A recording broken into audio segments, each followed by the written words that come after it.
Book मिल गई होगी, है ना। अब देखो इस बुक में एक बार इसका इंडेक्स देखो, वी हैव एवरीथिंग कवर्ड, है ना। क्या क्या आ रहा है एग्जाम में, कॉन्ट्रैक्ट्स पूछेगा, है ना। तो वी हैव कॉन्ट्रैक्ट्स है। उसके बाद कॉन्स्टिट्यूशनल लॉ पूछेगा, तो constitutional law is there. Law of torts, तो वहाँ पे पढ़ा हुआ है। टॉर्ट ऑफ ट्रेसपास अलग से टॉपिक दे दिया क्योंकि हर साल एक दो क्वेश्चन आ जाते हैं, ठीक। प्लान बी में जो other other law entrance test, ठीक। इसके बाद लॉ ऑफ क्राइम्स है, फैमिली लॉ और intellectual property rights. Family law, intellectual property rights, इन सब पे सिर्फ एक दो क्लासेस देंगे, बेसिक समझ लेंगे। मोर और लेस क्वेश्चन कहाँ से आएगा, वो करंट अफेयर्स से। किससे आ रहा होगा, करंट अफेयर्स से। बट वो करंट अफेयर्स को समझने के लिए एक अंडरस्टैंडिंग चाहिए, है ना। उस अंडरस्टैंडिंग को हम सिर्फ एक दो क्लासेस में बिल्ड कर लेंगे, है ना। तो एंड में जाके इसको रिवाइज करेंगे और मोर और लेस ये करंट अफेयर्स से ही हो जाएगा। बट फिर भी थ्योरी पढ़ने के लिए एक दो क्लासेस में विल रीड इट आउट, ठीक। अब ये हो गया लीगल नॉलेज वाला पार्ट, है ना। अब इसके बाद दो पार्ट्स आएंगे ना हमारे लीगल में। देखो पेपर अब मोस्टली कैसा होता है, लीगल रीजनिंग बेस्ड, है ना। But since we have time तो हम लीगल नॉलेज भी करके जाएंगे। ये जो लीगल नॉलेज हम यहाँ पे करेंगे, ये हमें हेल्प कहाँ पे कर रही होगी, लीगल रीजनिंग के क्वेश्चंस सॉल्व करने में, ठीक। तो इस बुक की एक बारी हमने लीगल नॉलेज के सारे टॉपिक्स देख लिए कौन कौन से आने हैं, है ना। अभी सारे टॉपिक्स देख लिए। अब लीगल रीजनिंग में देखो कौन कौन से टॉपिक्स पूछता आ रहा है, जो पास्ट ईयर 2008 से जो क्लैट और एलिट का पैटर्न है। और इसमें इन लेक्चर्स में तुम अदर लॉ एंट्रेंस टेस्ट भी लगा लो कि वील बी कवरिंग एवरीथिंग, है ना।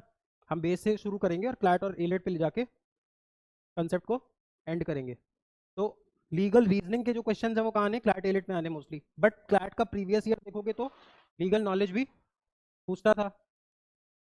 तो हम अब देखो जब हम लीगल नॉलेज एक बार ही प्रिपेयर कर लेंगे, उसके बाद हम सीधे किस क्वेश्चंस पे जंप करेंगे, लीगल रीजनिंग में, क्योंकि हमारा कॉन्सेप्ट रेडी होगा।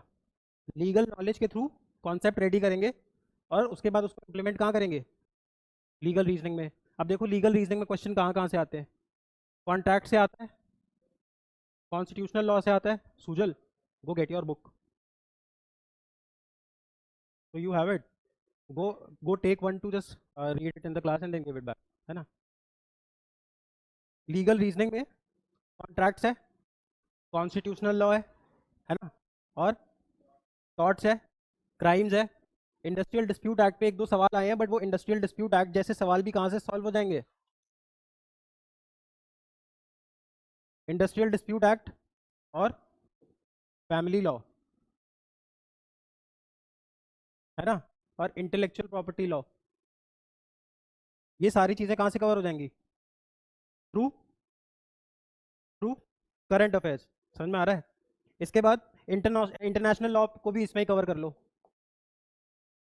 देखो ऐसा नहीं है इनकी थ्योरी नहीं करेंगे, पर इनकी थ्योरी पता है बहुत लिमिटेड करेंगे। मतलब जैसे एक एक लेक्चर कर लेंगे किस पे, इंडस्ट्रियल डिस्प्यूट एक्ट पे कर लिया एक, फैमिली लॉ पे एक दो कर लिए, आईपीआर पे कर लिए, है ना, और करंट अफेयर से अंडरस्टैंडिंग बनाते जाएंगे, ठीक। इसके बाद देखो, इसके बाद लीगल रीजनिंग के इसमें कुछ क्वेश्चंस पड़े हुए हैं।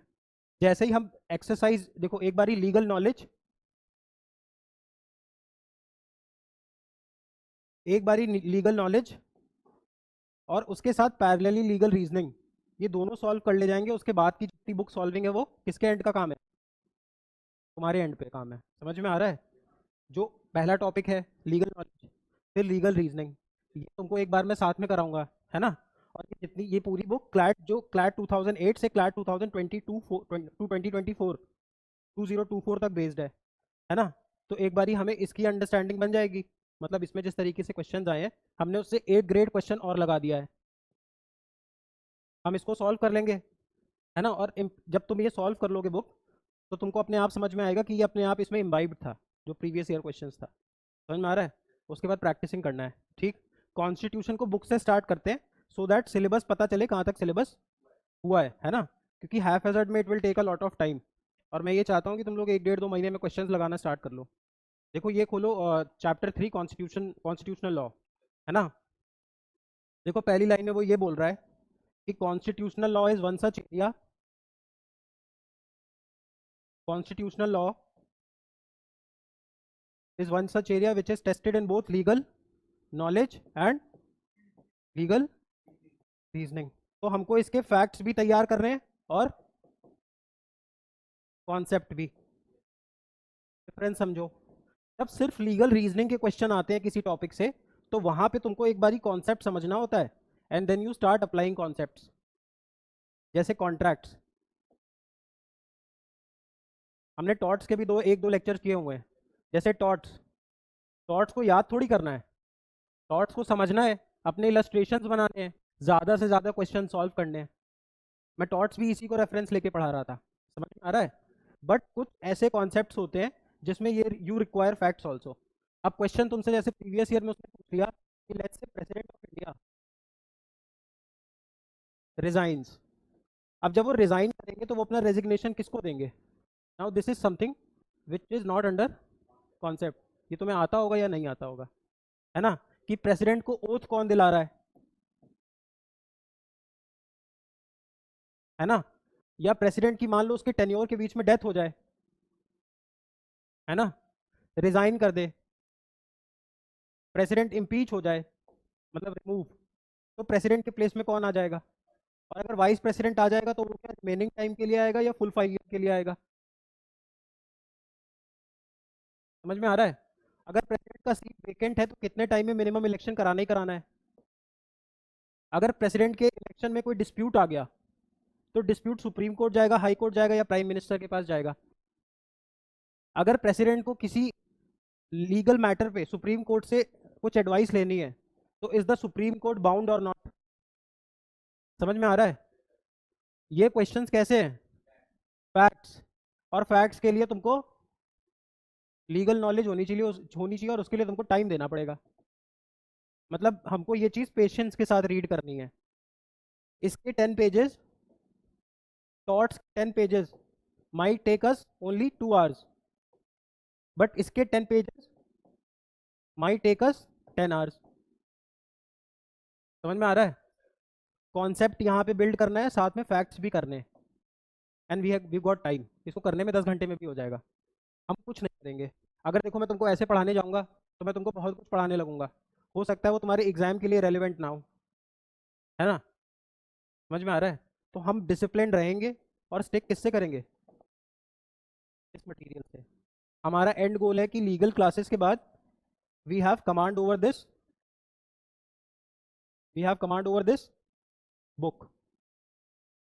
इसके ऊपर तुम करंट अफेयर ऐड कर लेना, 100% तुम्हारा लीगल का कोई भी क्वेश्चन गलत नहीं होगा, प्रॉमिस। बस तुम्हारा बुक पे कमांड होना चाहिए, उसमें उतने क्वेश्चंस हैं, थ्योरी पे कमांड होना चाहिए। अब हम बुक पढ़ने का मतलब ये नहीं है ना, देखो इसको पढ़ने के भी दो तरीके होंगे। कुछ लोग सीधे क्वेश्चंस खोलेंगे, उसके आंसर सॉल्व करेंगे, सही हो गया तो ठीक है, गलत हो गया तो उसका आंसर पढ़ लिया, and they just move on कि बुक हो गई। हम ऐसे नहीं पढ़ेंगे, हम बुक की थ्योरी भी पढ़ेंगे, क्योंकि हो सकता है कोई ऐसी चीज़ हो जो इंपॉर्टेंट हो और प्रीवियस ईयर क्वेश्चंस में ना पढ़ी हो।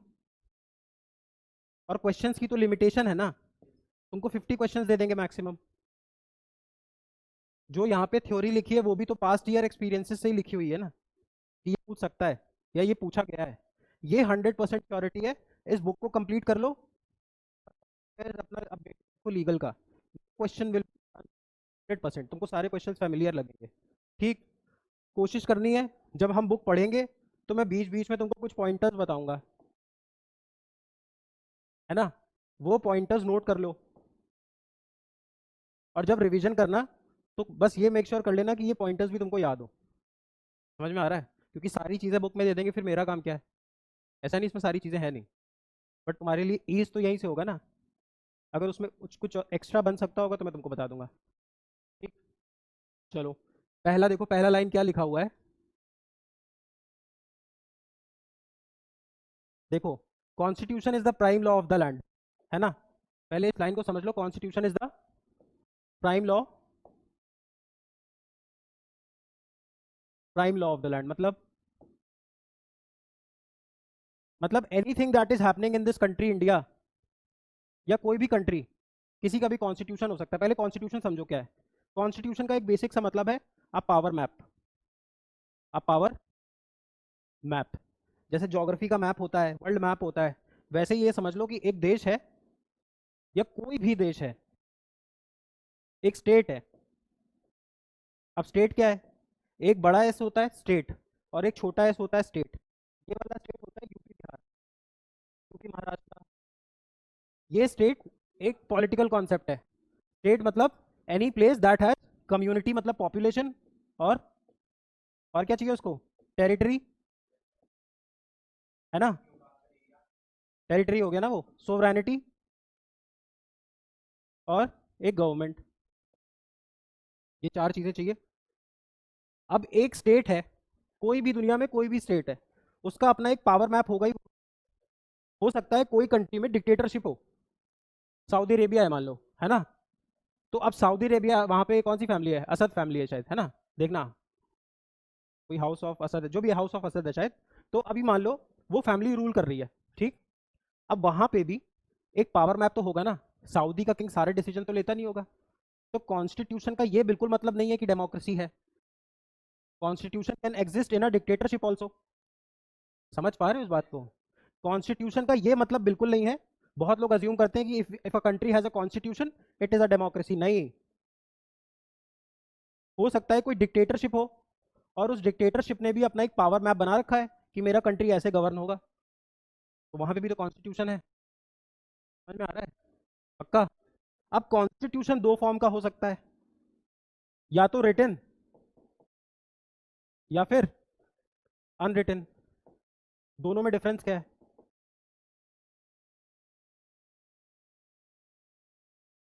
हाँ, अगर किसी भी कंट्री का law of the land, prime law, mother law, अगर किसी भी कंट्री का प्राइम लॉ मतलब कॉन्स्टिट्यूशन किसी कॉन्स्टिट्यूएंट फैमिली ने बैठ के बनाया था, तब एक स्पेशलाइज्ड बॉडी बनाई गई, और उस स्पेशलाइज्ड बॉडी ने कॉन्स्टिट्यूशन दिया, तो वो रिटन कॉन्स्टिट्यूशन है। Classic example is US and India. Constituent assembly बनी, एक रिटन कॉन्स्टिट्यूशन बन गया। बट अनरिटन में क्या होगा? जो different different documents, acts parliament पास करती रही, all of them will be part of constitution only. बस आप तुम खुद सोचो, यहाँ पे कोई भी लॉ बस पार्लियामेंट ने पास किया हो, वो भी कॉन्स्टिट्यूशन का पार्ट हो सकता है। तो वहां पे सबसे सुप्रीम बॉडी कौन सी है? अगर किसी कंट्री में अनरिटन लॉज, मतलब जो भी पार्लियामेंट लॉ बना दे रही है वो कॉन्स्टिट्यूशन की वैलिडिटी रख रहा है ना? तो वहां पे सोवरेनिटी असलियत में किसकी हुई? पार्लियामेंट की। पार्लियामेंट आज कुछ भी बना देगी वो, है ना, उसकी सुप्रीमेसी हो जाएगी। मतलब अनरिटन कॉन्स्टिट्यूशन में कौन सी सुप्रीमेसी हो रही है? Parliamentary supremacy. बताओ क्यों? क्योंकि इसमें लॉ पहले से रिटन है नहीं। अब लॉ बनाता कौन है? पार्लियामेंट। पार्लियामेंट जब चाहेगी लॉ बना देगी। Classic example UK, Britain. समझ में आ रहा है? पक्का? तो रिटन कॉन्स्टिट्यूशन और unwritten constitution, constitution is a power map. Constitution does not necessarily mean it is a democracy. किसी का भी हो सकता है ना भाई, गद्दाफी का भी कॉन्स्टिट्यूशन हो सकता है ना? समझ में आ रहा है? अब देखो आगे लाइन क्या लिखी है? The constitution stands above the three power heads. The constitution stands above the three power heads. मैंने क्या बताया था? ऑर्गन्स होते हैं गवर्नमेंट के, ऑर्गन्स ऑफ गवर्नमेंट। हम पढ़ने के लिए एकेडमिकली गवर्नमेंट को रिप्लेस कर देते हैं एग्जीक्यूटिव से। बट गवर्नमेंट अगर टेक्निकली देखोगे तो हैज थ्री ऑर्गन्स। हम एकेडमिक अपनी हेल्प के लिए गवर्नमेंट को रिप्लेस किससे कर लेते हैं? एग्जीक्यूटिव से। आम भाषा में सरकार। और सरकार के तीन ऑर्गन्स होते हैं। One is legislature which will make the law, Lok Sabha and Rajya Sabha at the centre level. State level पे स्टेट लेजिस्लेटिव असेंबली आ जाएगी, और राज्यसभा की जगह क्या आ जाएगा? State legislative council. विधानसभा और विधान परिषद। कंफ्यूजन तो नहीं हो रहा? अब एग्जीक्यूटिव भी दो तरीके का होगा, टेम्पररी एग्जीक्यूटिव और परमानेंट एग्जीक्यूटिव। कैसे? Temporary executive is your ministers, power तो उनके हाथ में है ना। हमारे सारे executive actions are taken in the name of the president of India, but the president according to article 75 of the Indian constitution is bound by the advice of council of ministers. तो council of ministers जो बोल देंगे वो president को sign करना होता है। उनके कुछ पावर्स होते हैं वापस भेजने के, वो प्रेसिडेंट पढ़ेंगे तब समझेंगे। अभी बस इतना समझ लो। समझ में आ रहा है क्या? तो these are temporary executive, because every 5 year they can change, but ultimately who are more powerful? Minister. Permanent executive is your bureaucracy, bureaucracy के नीचे जितना काम हो रहा है। समझ में आ रहा है? हाँ, ये हो गए permanent executive. Then comes the judiciary. We have Supreme Court at the center level and High Court at the state level. Any order passed by the Supreme Court will be followed by the High Court of India. Any order passed by the Supreme Court will be binding on all lower courts, मतलब high courts भी. So the Supreme Court is much more powerful than the High Court. समझ में आ रहा है? हाँ. अब now the Constitution stands above the 3 organs of the government. मतलब इतनी पावरफुल इंस्टीट्यूशंस लिख डाली मैंने, इन सबके ऊपर कौन बैठा है? कॉन्स्टिट्यूशन। और कॉन्स्टिट्यूशन का मतलब होता है पावर मैप। मतलब हमारा जो पावर मैप है वो एक लिमिटेड पावर मैप है, एक बास्केट है जिसमें सारी चीजें कंडेंस फॉर्म में पड़ी हैं कि तुम इसी में से पिक एंड चूज करोगे, because the constitution is standing above all of these, so all of these are accountable to the constitution, hence the constitution which is also called as the power map is a limited constitution. समझ में आ रहा है? Limited constitution. क्यों? मैंने अभी क्या बोला? कॉन्स्टिट्यूशन तो कुछ भी हो सकता है, रिटन भी हो सकता है, अनरिटन भी हो सकता है। रिटन है तो कॉन्स्टिट्यूशन के फॉर्म में है, अनरिटन है तो पार्लियामेंट जो बोल दे, और जब पार्लियामेंट नहीं आई थी तो उससे पहले जो किंग बोल दे। मेरा वचन ही मेरा शासन है, मैं जो वचन दे दूंगा, जो किंग वचन दे देगा वो लॉ बन जाएगा, law of the land, and law is supreme, hence parliament is supreme. But in India the legislature, the parliament, parliament मतलब Lok Sabha, Rajya Sabha and the president of India. President of India executive और legislature दोनों का part होता है। मतलब एक तरीके से पार्लियामेंट है ना, लॉ मेकिंग बॉडी पार्लियामेंट है। Legislature, sorry, Lok Sabha, Rajya Sabha and the president of India. President of India बैठा कहाँ है? Executive, temporary executive. समझ में आ रहा है? 5 ईयर बाद इलेक्शन होना है। समझ में आ रहा है? तो अब क्या करेगा प्रेसिडेंट? अब हमारी गवर्नमेंट जो, अब जो हमारा कॉन्स्टिट्यूशन है वो इन तीनों के ऊपर बैठा हुआ है, तो सुप्रीमेसी किसकी है? कॉन्स्टिट्यूशन की। तो इंडिया कैसी पॉलिटी है? Constitutional, constitutional supremacy. In India we follow supremacy. मतलब हमारे यहाँ सबसे कौन है? समझ में आ रहा है? और अगर मैं तुमसे क्वेश्चन पूछूं कॉन्स्टिट्यूशनलिज्म इंडिया में है कि नहीं, और कॉन्स्टिट्यूशनलिज्म का मतलब होता है, देखो कॉन्स्टिट्यूशनलिज्म, कॉन्स्टिट्यूशनलिज्म का मतलब होता है limited government, limited government, because the government is bound by the constitution. So can I से India follows constitutionalism? Yes or no? India follows constitutionalism. Why? Because constitutionalism means limited government, and in India we have a limited government because the legislature, executive and the judiciary all are accountable to the constitution. इसीलिए India में कभी कभी problem आ जाती है judicial supremacy की। अभी देखो तीनों वर्ड समझेंगे।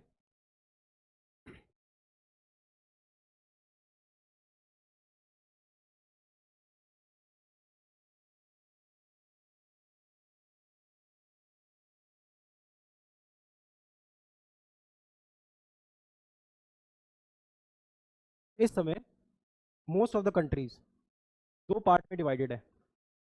कुछ कुछ ऐसे कंट्रीज हैं जहाँ पे उन्होंने अपने पार्लियामेंट को इतनी पावर्स दे रखी है कि पार्लियामेंट जो भी लॉ बना देता है वो कॉन्स्टिट्यूशन का काम करता है, लाइक यूके।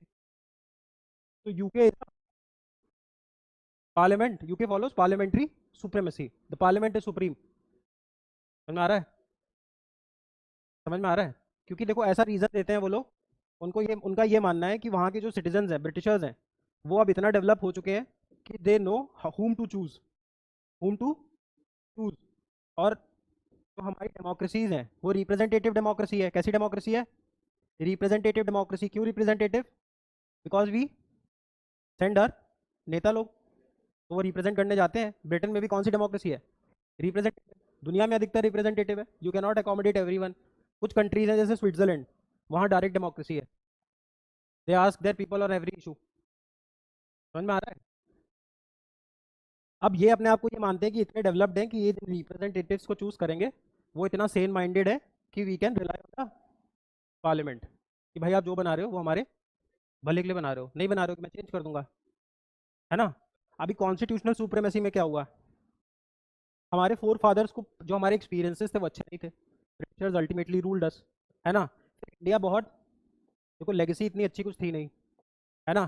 फिर इंडिया बहुत डाइवर्स कंट्री है, डाइवर्स नहीं है, आज जोग्राफीज आर सो डाइवर्स, इधर रेगिस्तान है, इधर पहाड़ है, इधर इधर डेजर्ट है, इधर प्लेटू है, इधर प्लेन्स है, इधर पोर्ट है, इधर डेवलपमेंट नहीं है, इधर कश्मीर का इशू है, इधर सरक्रीक इशू है, इधर बांग्लादेश से प्रॉब्लम है ना। तो इंडिया के अपने खुद के प्रॉब्लम्स हैं, है ना, और डाइवर्स कंट्री भी था इंडिया। फिर उसके बाद इंडिया में डिवाइसिव टेंडेंसीज थी, डिवाइसिव टेंडेंसीज मतलब everyone wanted a state for themselves, like Hyderabad, Junagadh, Kashmir, तो उनको भी बाइंड करना था। अब आप बाइंड कब कैसे कर सकते हो किसी को, कोई कॉन्ट्रैक्ट करके, कोई कॉन्ट्रैक्ट करके। इसीलिए हमने कैसी पॉलिटी अपनाई, फेडरल पॉलिटी, अभी इस पे भी आएंगे। फेडरल पॉलिटी, फेडरल का मतलब लैटिन वर्ड से निकला है फेडरस, फेडरस का मतलब होता है ट्रस्ट, और ट्रस्ट का मतलब होता है कॉन्ट्रैक्ट। अब हमने कंट्री को किस पे जोड़ना शुरू किया, ट्रस्ट पे, ट्रस्ट मतलब फेडरस, फेडरस से निकल गया फेडरल पॉलिटी। इसीलिए इंडिया में तुम देखोगे सेंटर और स्टेट में पावर डिवाइडेड है, although states cannot get out of India, they don't have the power, India is an indestructible union of destructible states, मैं समझाऊंगा, स्टेट्स अलग नहीं हो सकते, है ना, but still states and centre were given power, इसलिए इंडिया कैसी पॉलिटी है, फेडरल पॉलिटी। और जहां पे सिर्फ और सिर्फ सेंट्रल गवर्नमेंट स्ट्रांग होती है, स्टेट गवर्नमेंट सिर्फ उसकी एक एजेंट का काम कर रही होती है, वो कैसी होती है, unitary. Classic example UK, China, Sri Lanka, या सेंटर पे एक सरकार बनती है, बाकी सिर्फ एक शासन चल रहा होता है। हमारे यहाँ प्रॉपर सीएम और पीएम वगैरह चुने जाते हैं, है ना। But still India is not a true federal polity, because हम सेंटर को बहुत ज़्यादा स्ट्रांग बनाया हुआ है हमने। ट्रू फेडरल्स होता जब उनके पास भी पावर्स होती। तो इंडिया में उस समय डिवाइसिव टेंडेंसीज थी, समझ में आ रहा है। India had a lot of problems, division तो हो ही रहा था, तो रेफ्यूजी क्राइसिस भी था। फिर पाकिस्तान से इंडिया माइग्रेट कर रहे थे लोग, इंडिया से पाकिस्तान माइग्रेट कर रहे थे, है ना। पावर एकदम से ब्रिटिशर्स ने इंडियन इंडिपेंडेंस एक्ट से, Indian independence act of 1947 which was passed on 3rd of July, pattern ने इसको पास किया था और इससे इंडिया आज़ाद कर दिया गया था। इसी से बताया गया था कि दो डोमिनियन बनेंगे, पाकिस्तान एंड इंडिया, देखो ना इसके बाद पाकिस्तान बन जाएगा कुछ दिन बाद, है ना। तो इंडियन इंडिपेंडेंस एक्ट के साथ ही हम फ्री हो गए थे, समझ में आ रहा है, पक्का। इससे पहले हम डोमिनियन थे, हम यहाँ से आज़ाद हो जाएंगे अपने रूल्स बनाने के लिए, असली आज़ाद होंगे हम 1950 में, तब हम रिपब्लिक बनेंगे, we will start choosing our own president, हमारा कॉन्स्टिट्यूशन बनेगा। अभी आज़ादी मिल गई है, but still we are accountable to the British parliament, why, because this act was passed in the British parliament. अरे भाई वही तो आज़ादी देंगे, कानून तो वहाँ पास हुआ होगा, इंडियन इंडिपेंडेंस एक्ट, समझ में आ रहा है, पक्का। अब इतनी सारी प्रॉब्लम थी तो हमने क्या किया, अब हमारे पास एकदम से पावर आ गई। अब ब्रिटिशर्स हमारे यहाँ वही प्रैक्टिस तो चला रहे होंगे तो उनके वहाँ चल रही थी। तो ब्रिटेन में क्या चल रहा था, अनरिटन कॉन्स्टिट्यूशन और पार्लियामेंट्री सोवरेनिटी, है ना, पार्लियामेंट्री सोवरेनिटी। और पार्लियामेंट्री सोवरेनिटी थी, इसी का मतलब इम्प्लाइड था अनरिटन कॉन्स्टिट्यूशन है, पार्लियामेंट जो बना दे वही तो कॉन्स्टिट्यूशन, समझ में आ रहा है। तो अब इंडिया को प्रैक्टिस भी यही था, क्यों, ऐसा तो था नहीं कि हम आज़ाद हुए तब हम गवर्न होना शुरू हुए, ब्रिटिशर हमें अलग अलग एक्ट से गवर्न करते थे जो ब्रिटिश पार्लियामेंट में पास होते थे। जैसे जब हम आज़ाद होने वाले थे, तो जैसे अभी हम अपने कॉन्स्टिट्यूशन पे जिंदा है ना, constitution is the law of the land, उस टाइम का लॉ ऑफ द लैंड था गवर्नमेंट ऑफ इंडिया एक्ट 1935। इसमें वाइस रॉय के पावर्स लिखे थे, कोई यहाँ किंग थोड़ी रूल कर रहा था, समझ लो, लॉ के तहत हो रहा था। तो कोई वाइस रॉय था, कोई डिफेंस का स्टाफ था, इसमें सारी पावर्स लिखी थी। यही इंडिया में चलता रहा कब तक,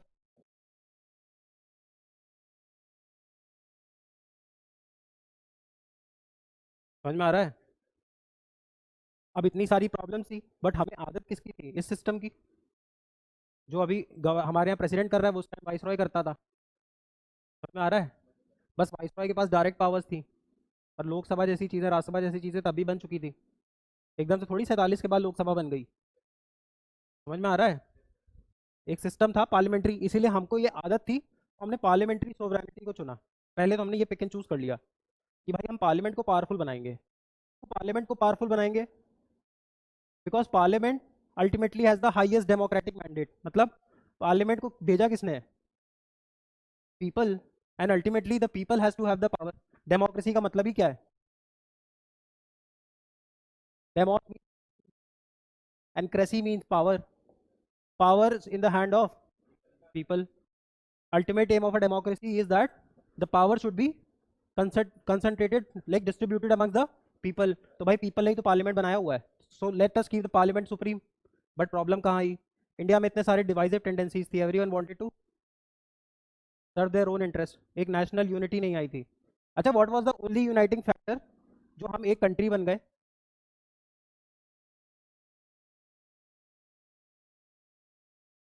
नेशन का मतलब क्या होता है?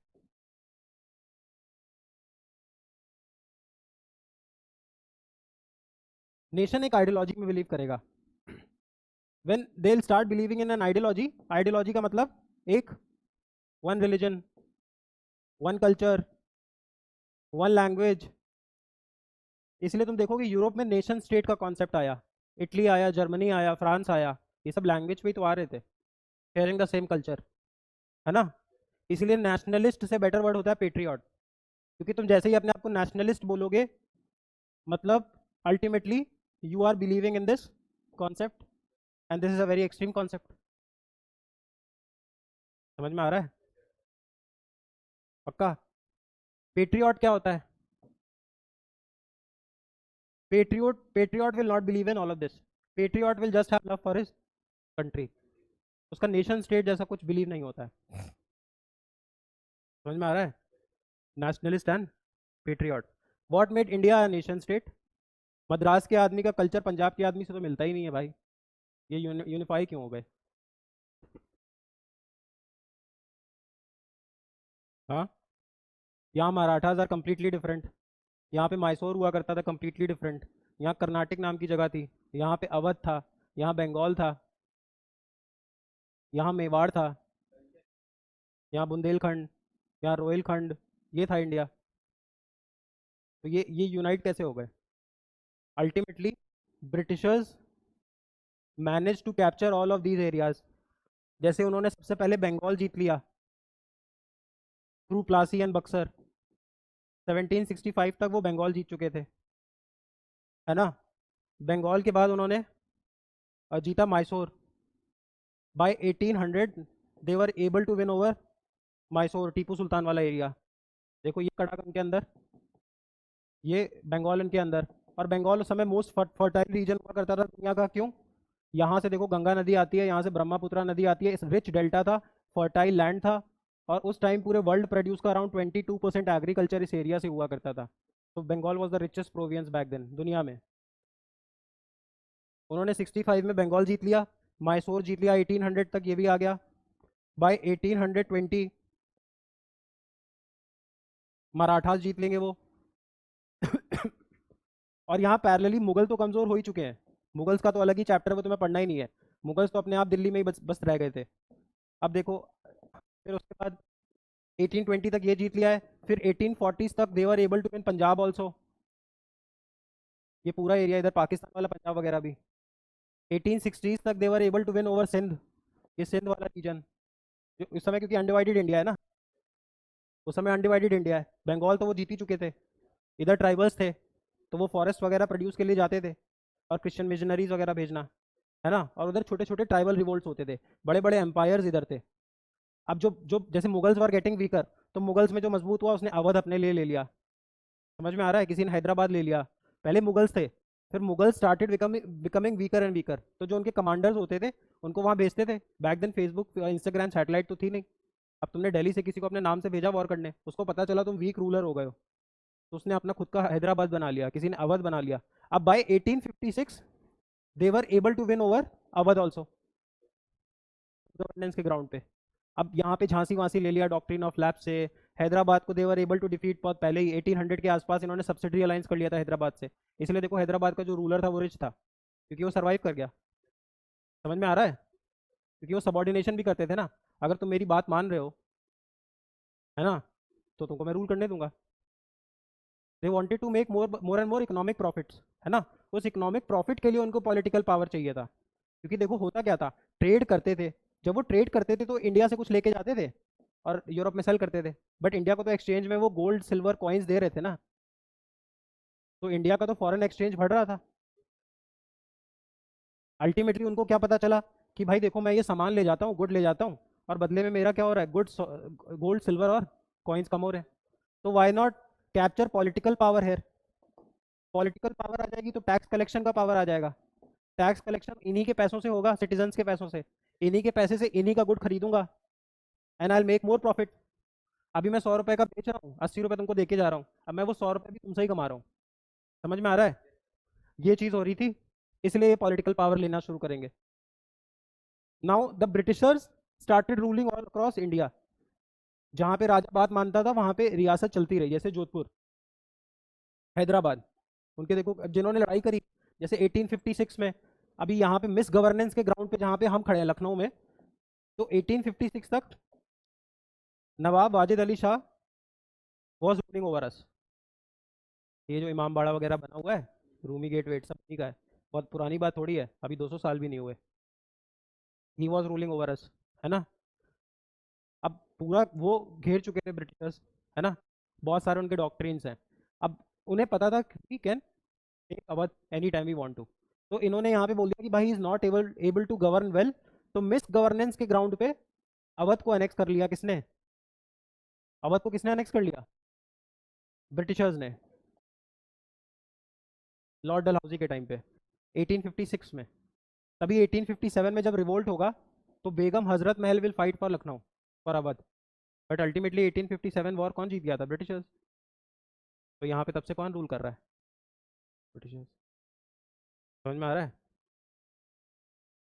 इसीलिए तुम देखोगे बहुत सारे बटलर पैलेस, लाटूस रोड, समझ में आ रहा है, जॉपलिंग रोड, क्राइस्ट चर्च, लामा टीनर, ये सब किसका लेगेसी है?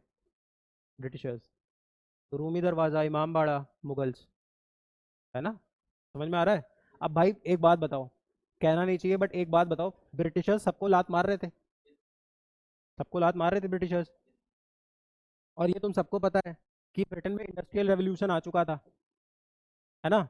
अब वहाँ पे स्टील वगैरह खूब प्रोड्यूस हो रही थी। अच्छा, स्टील वगैरह के प्लांट ऐसे होते हैं, स्टील, ऑयल एंड गैस, इनको ना बंद करने में ज़्यादा खर्चा है। जैसे कोरोना में, ड्यूरिंग कोविड, जो शेख्स थे उन्होंने $30 पर बैरल के लॉस पे ऑयल बेचा था, बेच रहे थे, नुकसान ले रहे थे पर बैरल। क्यों? उन्हें पता था प्लांट रोकना विल बी मोर डिफिकल्ट और इकोनॉमिकली नॉट वाइबल ऑल्सो। इतना घाटा झेलना सही है, उसको रोक के काम स्टार्ट कराने में ज़्यादा घाटा है। तो कुछ ऐसे काम होते हैं। तो उस टाइम पे स्टील ऐसे ही प्रोड्यूस हुआ करती थी ब्रिटेन में। तो अब ब्रिटिशर्स ने सोचा एक तो ये स्टील यहाँ पे यूज़ कर लो और बिल्ड करो इंडिया का रेलवेज। अच्छा, उस टाइम पे we did not have cell phones, तो railways was the only means of faster communication.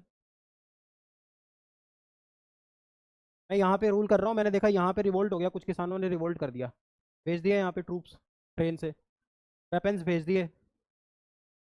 तभी तो जो काकोरी रॉबरी हुई थी, लखनऊ के पास में एक स्टेशन है काकोरी, कभी आओगे तो काकोरी रॉबरी में क्या था, ब्रिटिशर्स के वेपन्स जा रहे थे और जो फ्रीडम फाइटर्स थे उन्होंने वो रॉबर करने की कोशिश की वेपन्स। समझ में आ रहा है? वही थी काकोरी रॉबरी। तो अब ये इनको ये now this is happening around, ये 1850 से स्टार्ट हो रहा है, 1900 तक चलेगा ये फेज। अब इन्होंने सोचा कि मैं रेलवेज अच्छे से नेटवर्क लगा देता हूँ इंडिया में। अच्छा, इनको इन्वेस्टमेंट भी मिल रही थी, स्टील वहाँ से इंपोर्ट हो रही थी, है ना, और स्टील पे बहुत सारा पैसा भी लोगों का लगा हुआ था, और स्टील स्टील पे वहाँ की पार्लियामेंट ने 5% अश्योर्ड रिटर्न भी दे रखा था। इतना याद नहीं करना है, मैं बस ये बता रहा हूँ, इस वजह से इंडिया का रेलवेज बहुत स्ट्रॉन्ग बन गया। अब एक एक यूनिफाइंग फैक्टर था कि सबको कौन पीट रहा था? ब्रिटिशर्स। और एक यूनिफाइंग फैक्टर था कि ट्रेन और मीन्स ऑफ कम्युनिकेशन मिल गया था। अब मीन्स ऑफ कम्युनिकेशन और ट्रेन की वजह से देखो 1885 के आसपास कांग्रेस बनना शुरू होगा, and in organisations like Congress, people from all across India were coming, west south east north सब जगह का कंट्रीब्यूशन था। तो जब वो आते थे तो वो शेयर करते थे आइडियाज़ कि भाई Britishers are doing the same with us also. भाई उन्होंने आके बताया ना, इन्होंने हमारे यहाँ पे भी यही लगा रखा है, इससे पहले इतना कम्युनिकेशन ही नहीं था। जब ये सारी चीज़ें शुरू हुई तो फिर एक नेशनल वॉइस बनेगी which will start asking for freedom. ये मोटिव थे। अब इस मोटिव में इंडिया यूनिफाई हो गया। और अब यहाँ पे देखो हमारा क्वेश्चन क्या था कि हमने पार्लियामेंट्री सोवरेनिटी क्यों चूज करी। पहले तो हमने पार्लियामेंट्री करी, हमने कर रखी है कॉन्स्टिट्यूशन। पार्लियामेंट को हमने इसलिए पावरफुल बनाया because he wanted to keep the power in the hands of people. अब हमें ये पता था कि यहाँ पे इतनी डाइवर्सिटी, इतनी प्रॉब्लम्स हैं, तो ये जो पीपल पावर दे रहे हैं ना, इसके लिए हम एक बुक बना देते हैं और उसके लिए कॉन्स्टिट्यूएंट असेंबली बैठ जाएगी और उस बुक के अकॉर्डिंग ही देश रन करेगा। इसीलिए हम एक लिमिटेड गवर्नमेंट है। लिमिटेड लिमिटेड क्या है? Limited constitution. India is a limited constitution which can also be called as constitutionalism. समझ में आ रहा है? यहाँ तक समझ में आया? अब आगे पढ़ो। The Indian constitution is the largest written legal document in the world. इस ये लाइन सेल्फ एक्सप्लेनेटरी है। बोलो। अरे भाई अभी इतना कुछ बताया, इतनी सारी प्रॉब्लम थी, सारी एकोमोडेट करनी थी इस बुक में, तो लेंथीएस्ट हो जाएगी, बल्किएस्ट हो जाएगी। तो कॉन्स्टिट्यूशन में पहला पॉइंट बताया लेंथीएस्ट, है ना। अब यहाँ पे एक पॉइंट बना लो, first constitution of the world USA. समझ में आया? 1776। आगे पढ़ो। It took exactly 2 years 11 months and 17 days for the Constituent Assembly to complete the text of the Constitution. तो कितना टाइम लगा? अब since it was done by Constituent Assembly, thus we have a written Constitution. क्योंकि Constituent Assembly बैठी थी ना, यही तो पॉइंट लिखा हुआ है। आगे पढ़ो। 18 भी हो सकता है, लेकिन अब मुझे मालूम है वो चीज़, लेकिन यार अब इसमें 17 है, इस पर ज़्यादा जाओ मत। तुम्हारी वहाँ पे जो गट फीलिंग है उसमें मार्क करना, 18 ही समझ लो, है ना। कंसेप्ट समझो। अभी सब उस पर आएंगे ना धीरे धीरे, अभी तो रिपब्लिक डे बनाएंगे, है ना अभी, नहीं तो फिर ऐसे सिलेबस नहीं होगा आगे। चलो लिखो आगे। From the date of its first meeting, तो मतलब constituent assembly was able to complete the constitution in 2 years 11 months and 17 days। पहली मीटिंग इज वेरी इंपॉर्टेंट, पूछता है क्वेश्चन, पहली मीटिंग कब हुई थी कॉन्स्टिट्यूएंट असेंबली की? 9 दिसंबर 1940। वेरी इंपॉर्टेंट, याद रखना ये क्वेश्चन पूछता है। आगे लिखो। The creation of a constitution, the cabinet commission comprised of 3 labour party cabinet members. मतलब अगर उस टाइम पे तुमसे पूछ ले during the independence of India Britain में किसकी पावर थी, किसकी गवर्नमेंट थी, कौन सी पार्टी थी? लेबर पार्टी, है ना। वहाँ दो पार्टीज है, कंजर्वेटिव एंड लेबर। समझ में आ रहा है? तो उस टाइम पे लेबर पार्टी थी। लेबर पार्टी के 3 कैबिनेट मेंबर्स, जैसे अभी मोदी जी के कैबिनेट में राजनाथ सिंह है, अमित शाह है, निर्मला सीतारमन है ना। उस टाइम के जो प्राइम मिनिस्टर थे उनके कैबिनेट में 3 लोग थे, एक थे पैट्रिक लॉरेंस, स्टैफर्ड क्रिप्स, एवी अलेक्जेंडर, है ना। इन तीनों को इंडिया भेजा गया। समझ पा रहे हो? एक कैबिनेट मिशन प्लान बनाया गया, एक कैबिनेट मिशन प्लान बनाया गया। उस कैबिनेट मिशन प्लान में 3 लोग चूज किए गए। कौन कौन से? पैट्रिक लॉरेंस, एवी अलेक्जेंडर और स्टैफर्ड क्रिप्स। इन तीनों लोगों को कहाँ सेंड किया गया? इंडिया। कहाँ से? ब्रिटेन से। ये तीनों कौन सी पार्टी से थे? Labour party. एग्जाम में क्वेश्चन पूछ रहे during the independence of India what which party was in power in Britain? Labour party.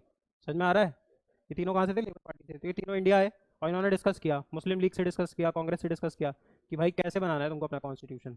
तो ये डिसाइड हुआ कि ये एक क्या बनेगी, एक कॉन्स्टिट्यूएंट असेंबली बनाई जाएगी। और उस कॉन्स्टिट्यूएंट असेंबली का काम क्या होगा? इंडिया का कॉन्स्टिट्यूशन ड्राफ्ट करना। समझ में आ रहा है? पक्का? आगे पढ़ो।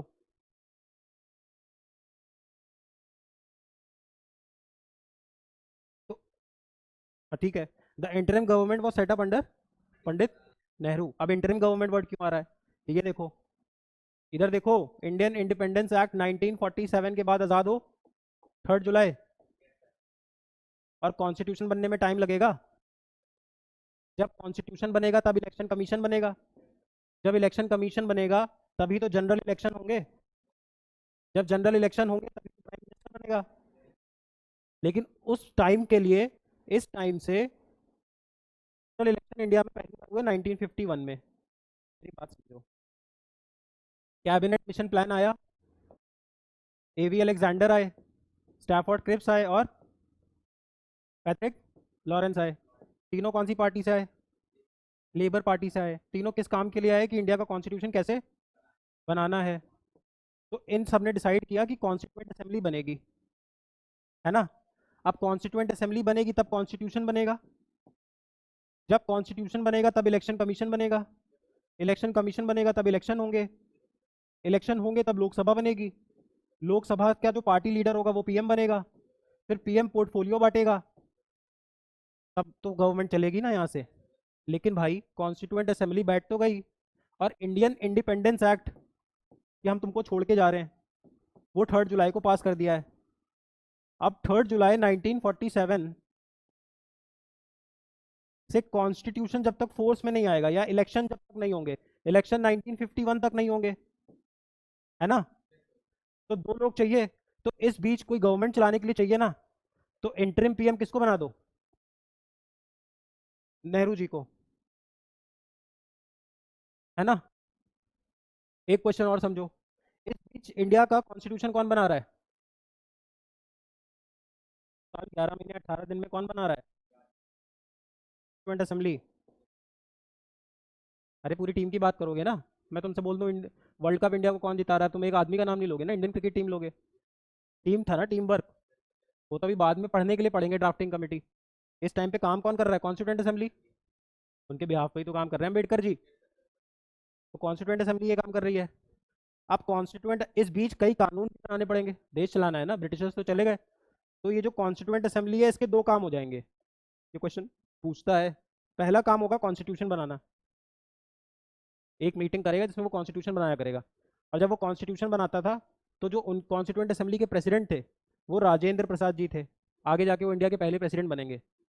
और जब वो काम करता था लॉ मेकिंग बॉडी का, मतलब पार्लियामेंट का, भाई लॉ तो इस बीच भी बनेंगे ना, देश चलाना है, कितने लॉ पास होते हैं रोज रोज, है ना, तो जब वो लॉ बनाया करते थे तो वो लोकसभा का काम करते थे, और तब जो प्रेसिडेंट जो स्पीकर बैठते थे, समझ रहे हो मतलब, जब वो कॉन्स्टिट्यूशन बनाते थे तो कॉन्स्टिट्यूएंट असेंबली का चेयरमैन होगा राजेंद्र प्रसाद, जब वो लॉ बनाते थे तब वो पार्लियामेंट का काम करते थे, तो लॉ मेकिंग बॉडी थी, जब पार्लियामेंट का काम होते थे तो स्पीकर बैठता था, तो इस टाइम पे बैठा करते थे जीवी मावलांकर, मतलब समझ रहे हो, ये दोनों अलग अलग कैसे हैं, एक ही हाउस के बंदे हैं। जब वो कॉन्स्टिट्यूएंट असेंबली बैठी और कॉन्स्टिट्यूशन का काम करेगी तो चेयर पे बैठ जाएंगे राजेंद्र प्रसाद, जब कोई लॉ का काम करेगी तो जीवी मावलांकर, इसीलिए इंडिया के पहले स्पीकर कौन थे, जीवी मावलांकर। समझ में आ रहा है, the prime minister Nehru was elected as what, the interim prime minister, ठीक है। अब कॉन्स्टिट्यूएंट असेंबली में कैसे लोग आए थे, ये देखो, जब हम आज़ाद नहीं हुए थे, इंडियन इंडिपेंडेंस एक्ट नहीं आया था, तो हमारा देश कौन से लॉ से चल रहा था, बेसिकली जब तक कॉन्स्टिट्यूशन नहीं आया था, तो हमारे देश में कौन सा लॉ था, गवर्नमेंट ऑफ इंडिया एक्ट 1935। कहाँ हो तुम लोग भाई, समझ नहीं आ रहा है, रश मत करो, पढ़ने को तो पढ़ लोगे, लेकिन जितने मैं डेप्थ से पढ़ाऊंगा वो उतना डेप्थ से वो नहीं पढ़ा पाएगी, तुम पढ़ के देख लो, उसको तुम पढ़ोगे तो वो 3 लाइन में ख़त्म है, पर उस बीच मैंने तुमको कितनी चीज़ें बताई हैं, वो तुमको आगे पढ़ने में हेल्प होंगी, समझ रहे हो, जो बीच बीच में मैं चीज़ें बता रहा हूँ, तुम ये मत समझो 3 लाइन कवर हुई हैं, अंदर का बहुत कुछ कवर हो गया है, समझ में आ रहा है, लेकिन तुरंत रिजल्ट नहीं दिखेगा, सुनते जाओ, बस फॉलो करो, और रिवीजन वीडियो से कर लेना, समझ में आ रहा है। हाँ, जो बीच बीच में मैं बोल रहा हूँ तो मैं कुछ एक्स्ट्रा नहीं बता रहा हूँ, मुझे नॉलेज का कोई डिस्प्ले नहीं करना, इतना आसान नहीं है कॉन्स्टिट्यूशन, जितना आसानी से आया बस ये बता दिया वो बता दिया, टेक्निकल सब्जेक्ट है, मैं तुम्हें सिर्फ उतना बता रहा हूँ जितना तुम्हारे लिए इंपॉर्टेंट है, और अगर बता रहा हूँ तो पक्का कहीं ना कोई क्वेश्चन आया है, डबल मेहनत क्यों करनी, एक बार अभी यहाँ पे ध्यान दोगे वहाँ ध्यान दोगे, क्वेश्चन में फंसोगे, तो मैं तुमको बीच बीच में बता रहा हूँ वहाँ पे क्वेश्चन आया हुआ है, तो जब तुम प्रैक्टिस करने जाओगे तो तुमको हो सकता है बुक में वो आंसर ना मिले, वो क्वेश्चन यहाँ से सॉल्व हो जाएगा, दोनों को सप्लीमेंट करना है, समझ में आ रहा है, जो भी तुम्हारी खुद की बुक होगी उसमें तुम करो क्या, जैसे स्पेस जो पड़ा है, मान लो मैं तुम्हें कुछ भी बता रहा हूँ, एक्स्ट्रा नोट्स मत बनाओ, जो जैसे मान लो स्पेस है, उस स्पेस में कहीं पेन से लिख लो, ताकि तुम्हें रिवीजन भी इसी से हो जाए, जो भी मैं एक्स्ट्रा बता रहा हूँ, ये जो स्पेस है यहाँ पे लिख लो, स्टिकी नोट बना लो, उस रिसोर्स को उस इन्फॉर्मेशन को वहीं रखो, क्योंकि उसका रिटेंशन ही तब पॉसिबल है जब स्टोरी बना के पढ़ा जाए, समझ में आ रहा है, आगे लिखो। अब देखो इसमें अगली लाइन में वो ये बता रहा है कि जो कॉन्स्टिट्यूएंट असेंबली बैठी है इसमें मेंबर्स कैसे आ रहे थे, कॉन्स्टिट्यूएंट असेंबली का काम देखो कितना बड़ा था, देश का कॉन्स्टिट्यूशन लिख रही थी, जो लिख देती वो हम मानते हैं आज भी, जो लिख गए, तो मतलब ट्रस्ट चाहिए भाई, और कॉन्स्टिट्यूशन क्या मतलब है इंडिया में, कॉन्स्टिट्यूशनलिज्म में मतलब लिमिटेड गवर्नमेंट है, लिमिटेड गवर्नमेंट का मतलब ही है कि सिटीजन सेंट्रिक गवर्नमेंट होगी, मतलब समझो ना, जब पावर ही गवर्नमेंट का लिमिटेड है तो उसको सिटीजन सेंट्रिक होना ही पड़ेगा, है ना, नहीं तो पावर से हटा देंगे। तुम नहीं जान रहे हो ना कॉन्स्टिट्यूशन, लेकिन लोग तो जानेंगे, है ना, सिटीजन सेंट्रिक बन जाएगी डेमोक्रेसी। और अल्टीमेट एम क्या है डेमोक्रेसी का? सिटीजन सेंट्रिक होना चाहिए। क्यों? Demos means people, cracy means power, power in the hands of people. So we want a government which is citizen centric. Hence the power should be coming out from directly from the people. अब people तो बैठा नहीं सकते थे 80 करोड़ उस time पे, मान लो आबादी थी 60-70 करोड़, 70 करोड़ लोगों को बैठा दें? नहीं। तो और ऐसा भी नहीं है कि रातों रात सीएम पीएम बन गए इंडिया में। हम फॉलो तो कर ही रहे थे ब्रिटिशर्स की बात। बस उस टाइम पे स्टेट में गवर्नर होते थे, सेंटर पे वॉइस रॉय होता था। जहाँ राष्ट्रपति भवन में राष्ट्रपति रह रहे हैं वहाँ पे वॉइस रॉय रहा करता था। तो उस टाइम पे भी सेंटर और स्टेट में पावर डिवाइडेड थी। ब्रिटिशर्स वहाँ तक हमें इवॉल्व करके गए हैं। तुम ये बिल्कुल मत सोचो कि ब्रिटिशर्स ने एकदम कुछ इवॉल्व ही नहीं किया था, भले ही उन्होंने अपने फायदे के लिए किया था, बट जैसे सिविल सर्विसेज है वो बना के गए हैं। इंडिया में पुलिस सिस्टम ब्रिटेन से पहले आ गया था। सोचो, पुलिस होता है पुलिस, पुलिस फोर्स, इंडिया में पुलिस ब्रिटेन से पहले आ गई थी। समझ में आ रहा है? इसीलिए इंडिया के पार्लियामेंट्री डेमोक्रेसी को वेस्ट मिनिस्टर डेमोक्रेसी भी बोलते हैं, वेस्ट मिनिस्टर मॉडल। क्यों? क्योंकि जो ब्रिटेन का पार्लियामेंट है वो जिस जगह पे सिचुएटेड है उस जगह का नाम है वेस्ट मिनिस्टर। हम उसी को कॉपी करते हैं। तो उस टाइम पे भी सेंटर स्टेट में पावर्स डिवाइडेड थे। सेंटर तब भी पावरफुल था, सेंटर आज भी पावरफुल है ना। उस समय, इस समय आईएएस होता है, उस समय इंपीरियल सर्विसेज होती थी, चीज़ें वही हैं। समझ में आ रहा है? तुम जाके देखोगे लखनऊ में ऑफिसेज भी देखो कितने कितने पुराने हैं, सिस्टम वही था, है ना। बस होता क्या था, ब्रिटेन में पीएम होता था, पीएम अब सरकार है उनके लिए। इंडिया तुम ऐसे समझ लो एक एक एक वो है कॉलोनी, जैसे मोदी जी, हमारी मान लो मालदीव एक कॉलोनी होती है आज के ज़माने में, तो मोदी जी ने किसी को भेजा होता अपने खास को, है ना। ऐसे ही वाइसरॉय आता था, वाइसरॉय अकाउंटेबल होता था सेक्रेटरी ऑफ स्टेट को। तुम ऐसे समझ लो, हम इस चीज़ को ध्यान रखोगे। देखो, जो वाइसरॉय होता था ना, इंडिया का हाईएस्ट पोस्ट, वो सीधा अकाउंटेबल होता था, मतलब उसकी खबर ले सकता था कौन? सेक्रेटरी ऑफ स्टेट, सीधा अकाउंटेबल। सेक्रेटरी ऑफ स्टेट कौन होता था? यहाँ जो ब्रिटेन में पीएम बैठता है, पीएम के ऊपर क्वीन, पीएम के नीचे उसके मिनिस्टर्स, जैसे राजनाथ सिंह, निर्मला सीतारमन, नितिन गडकरी, इनमें से कोई एक मिनिस्टर को ये काम दे देते थे, secretary of state for India. अब सोच लो, उसको सीधा उसको सीधे वो किसको अकाउंटेबल खड़ा कर सकता था? वाइस रॉय को। सोचो, इंडिया का highest post was accountable to secretary of state for India, और वो उसके ऊपर पीएम बैठा है। इंडिया ऐसे ही उनके लिए बस एक कॉलोनी थी, किसी मिनिस्टर को कोई कॉलोनी दे रखी होगी। अब पार्लियामेंट्री मॉडल का नियम है, अगर कॉन्फिडेंस नहीं होगा लोकसभा में, जैसे वहाँ हाउस ऑफ कॉमन्स, तो सरकार गिर जाएगी। तो मान लो कोई ऐसा मोशन आया जहाँ पे मिनिस्टर इम्पीच हुआ, रिमूव हुआ, तो वैसे पीएम रिमूव हो जाएगा, क्योंकि वहाँ तो पार्लियामेंट्री डेमोक्रेसी तब भी थी ना। उनके लिए तो बस एक डिपार्टमेंट जैसा हो गया, जैसे हमारे यहाँ अभी पीएम है, पीएम के नीचे मान लो अभी डिफेंस मिनिस्टर है, तो मान लो पीएम ने कोई एक योजना बना दी, ऑपरेशन शक्ति चला दिया, तो बस एक ऑपरेशन शक्ति चल रहा है इंडिया में, एक मिनिस्टर को दे रखा है। समझ में आ रहा है? अब पावर सेंट्रल स्टेट में तब भी डिवाइडेड थी, आज भी डिवाइडेड है। यहाँ हम क्या, कौन सा पॉइंट कवर कर रहे थे? कौन सा पॉइंट कवर कर रहे थे कि मेंबर्स कहाँ से आ रहे थे? अब देखो, सेंटर और स्टेट में पावर्स तब भी डिवाइडेड थी। सेंटर पे use to be viceroy, state पे use to be governor. Lok Sabha Rajya Sabha जैसी चीजें तब भी थी, बस नाम दूसरे थे, ठीक। House of Lord, house of common ऐसे होते थे। गवर्नर्स के पास भी यहाँ पे प्रोविंशियल असेंबलीज होती थी, जैसे अभी होती है विधानसभा। उस टाइम पे उनको बोलते थे प्रोविंशियल लेजिस्लेटिव असेंबली। ये जो मेंबर्स थे, एमएलए उस टाइम के, इन्होंने कुछ लोगों को इलेक्ट करके यहाँ भेजा था। For every 10 lakh people there was one representation. समझ गए? हर 10 लाख पे एक रिप्रेजेंटेशन था। उस टाइम पे लगभग 389 रिप्रेजेंटेशन था, मतलब इंडिया की उस समय पॉपुलेशन लगभग 30 करोड़ 90 लाख रही होगी, 40 करोड़, और बढ़ रही है ना उसके बाद से। तो समझ में आ रहा है? तो समझ में आ गया मेंबर्स कहाँ से आए थे। तो मैं तुमसे पूछूं तो were the members of provincial assemblies elected directly और इनडायरेक्टली? इनडायरेक्टली। How indirectly? कोई डायरेक्ट लोकसभा की वोटिंग थोड़ी हुई थी। प्रोविंशियल लेजिस्लेटिव असेंबली में जो बैठे हुए थे मेंबर, ये जो स्टेट लेवल पे, जो यूपी वाला स्टेट है, यूनाइटेड प्रोविंस जैसा छोटा स्टेट, बड़ा स्टेट, स्टेट लेवल में प्रोविंशियल लेजिस्लेटिव असेंबली इसके मेंबर्स थे। इन मेंबर्स ने वोट किया, और for every 10 lakh population there was one representation. यही कहाँ पहुँच गए थे? कॉन्स्टिट्यूएंट असेंबली में। इसके दो काम थे, कॉन्स्टिट्यूशन ड्राफ्ट करना और लॉ मेकिंग। जब कॉन्स्टिट्यूशन ड्राफ्ट करता था तो Rajendra Prasad, law making body तो जीवी मावलांकर। एक एक लाइन में क्वेश्चन है। समझ में आ रहा है? आगे देखो क्या लिखा है, each member was represented of 1 million people. Sir Sachchidanand Sinha the eldest was the first chairman of the assembly. अब हुआ क्या, मीटिंग का जो पहला दिन था वो था 9 दिसंबर 1946, ऊपर ही पड़ा है ना। अब फर्स्ट मीटिंग पे ये एब्सेंट हो गए। कौन एब्सेंट हो गए? Rajendra Prasad. Listen, constituent assembly had to works when it was making the constitution. Rajendra Prasad acted as the chairman, while it was acting as a law making body. GV Mavlankar was the chairman, was the speaker. ठीक, अभी 9th December 1946 they met and Rajendra Prasad had to be the chairman of this meeting, but ये उस दिन हो गए बीमार। अब ये हो गए बीमार, ये आके बैठ गए 389। अब यहाँ चेयर पे किसको बैठा दो? ऐसा करो जो सबसे एल्डेस्ट है उसको बैठा दो। एल्डेस्ट कौन था? सच्चिदानंद सिन्हा। अब ये प्रैक्टिस हमने कहाँ से ली है? फ्रांस से। फ्रांस में जब स्पीकर एब्सेंट होता है तो मेंबर को बैठा देते हैं। ये प्रैक्टिस है फ्रांस की, इसी प्रैक्टिस को इंडिया में अप्लाई कर दिया। इसीलिए कभी कभी क्वेश्चन पूछ लेता है कि the first speaker, first chairman, तो वहाँ देखो राजेंद्र प्रसाद ऑप्शन में है कि सच्चिदानंद सिन्हा। अगर दोनों है तो Sachchidananda Sinha is the answer. Trap question, पहले तो वो हो गए।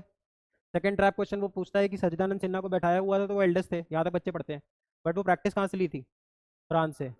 जैसे पार्लियामेंट्री डेमोक्रेसी कहाँ से लिया है? ब्रिटेन से। समझ में आ रहा है? पक्का?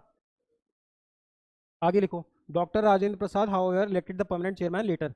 On 29th August 1947, the Assembly appointed a drafting committee under the chairmanship of Dr. B.R. Ambedkar. Self-explanatory. 389 people cannot come and sit every day, so they'll elect 7 people out of these 389 people who were good at constitutions. तो यहाँ से B R Ambedkar was made the chairman, B R Ambedkar ji was made the chairman. और साथ में एक बहुत intelligent आदमी थे, बी एन राव, थोड़ा अनसंग हीरो है, पढ़े नहीं जाते इतने, बी एन राव जी। अब ये B N Rao ji was the legal adviser, ये भी क्वेश्चन पूछता है। The legal adviser was B N Rao, the chairman of the drafting committee was B R Ambedkar ji. समझ में आया? पक्का? आगे देखो, इसमें मेंबर्स कितने थे टोटल? इसमें ड्राफ्टिंग कमेटी में, समझ में आ रहा है? पक्का? हाँ, 7 होगा यार, देख लेना, तुम ये सब नोट करते रहो। तुम ये मत सोचो कि इसमें कुछ गलत होगा। जैसे तुमने ये 6 देखा है, तुम जाके इस पे होमवर्क करना, मुझे बताना। वैसे मैंने 7 पढ़ा हुआ है, ठीक? उससे मत घबराओ कि मेरे को 7 का 6 बता दिया। ये तुम कंसेप्ट पढ़ो, जब एक बारी सारी अंडरस्टैंडिंग बन जाएगी। कितने पेजेस का है कॉन्स्टिट्यूशन देखो। और हमें भाग के नहीं पढ़ना है ना यार, फिर मतलब मतलब नहीं, 26 पेज। समझ में आ रहा है? बट तुमको भी समझ में आ रहा होगा हम जितनी डिटेलिंग में पढ़ रहे हैं, क्वेश्चन बाहर नहीं जाएगा। यहाँ कहीं फ्रांस मेंशनड है? नहीं, पर मैं तुमको बता रहा हूँ ना, ऐसे मैंने तुमको मल्टीपल चीज़ें बता दी हैं, वही तुमको याद रखनी है। समझ में आ रहा है? पक्का? जैसे मैं तुमको बताया Indian independence act, government of India act 1935, उस टाइम पे पावरफुल कौन था? वाइस रॉय।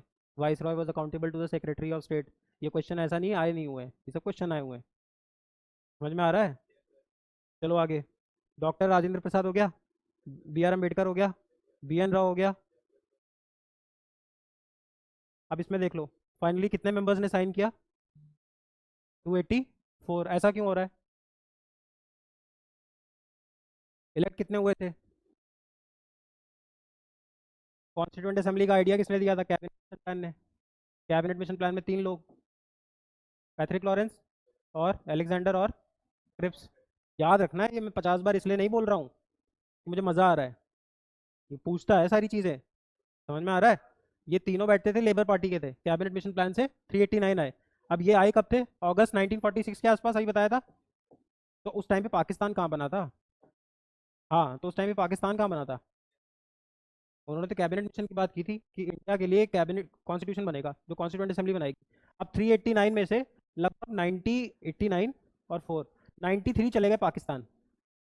मेरी बात सुनो, इधर देखो, ये था इंडिया, यही तो था इंडिया। सॉरी गंदा बना है, लेकिन तुम समझ रहे हो, मेरा ये मतलब है पाकिस्तान का, है ना?